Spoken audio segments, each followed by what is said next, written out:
The Unscience Achievers program helps underrepresented students achieve their dormant potential and become the pioneers of today. So how does being a part of YSAP help you? Well, as we aspire to be scientists ourselves, we need to understand the process of grading grants and the entire process. So YSAP has really helped us with that whole process, and it's been very informative. The YSAP competition put into perspective of not only what our research kids bring into the science fair, but other students. So it puts into perspective of what you need to work on going forth in the competition, and just reevaluating your own project and your own studies with your partner. So can you tell us a little bit about your research? This year, with my partner Tyler, we were working with an organism called Nematocell vectensis.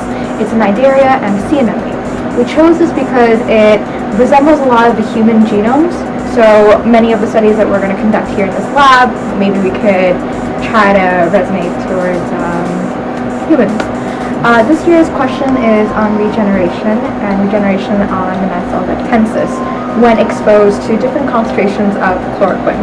Chloroquine is an anti-malarial drug, and it came into the picture actually last year when we were working on a separate question. It was in regards to autophagy. That was a difficult process, so now we're taking it a different step, taking a different route, and trying to focus on the effects of dissecting an organism and having it exposed into different concentrations and cataloging it every day for 10 days. Can you tell us a little bit about your project? Our project is testing to see if there's a discrepancy between genders and grades in the STEM interests that people may have.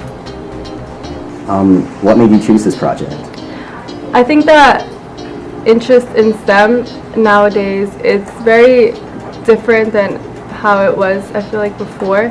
And what we were trying to see is how something is going to affect our modern day society, and something that if we start this project, it's going to end and we're going to make an impact on the world. It's not going to just stay in the lab.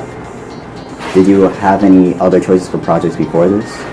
No, I don't think that we wanted to do anything that had to do with like bacteria or anything like that, anything that other people were doing. We wanted to stay in the social economic or in the social behavior type projects. Does this project relate to anything you want to do in the future? Yeah, I think that just having the ability to talk about women, about gender inequalities, things like that, I think that it would be really cool to talk to other people in the future and see how we can make a difference. Can you tell us a little bit about your project?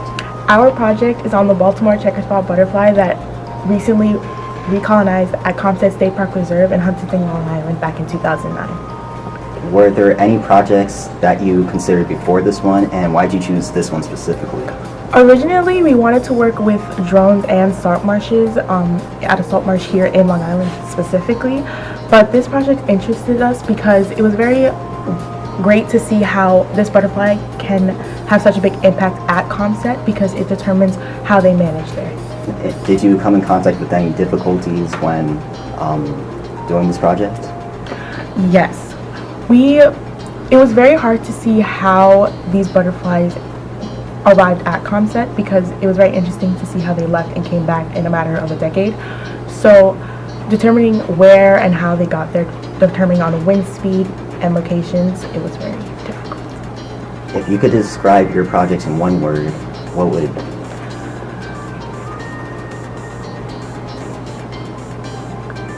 Life-changing.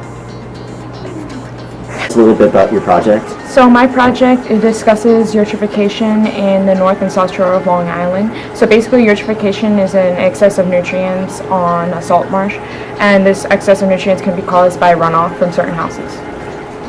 Were there any projects that you considered prior to choosing this one? Prior to choosing this one, I did do a previous project with a previous partner where we discussed how salinity impacts the salt marshes. But I felt as though that the sediments really are more impactful, if that's a word, on the salt marsh.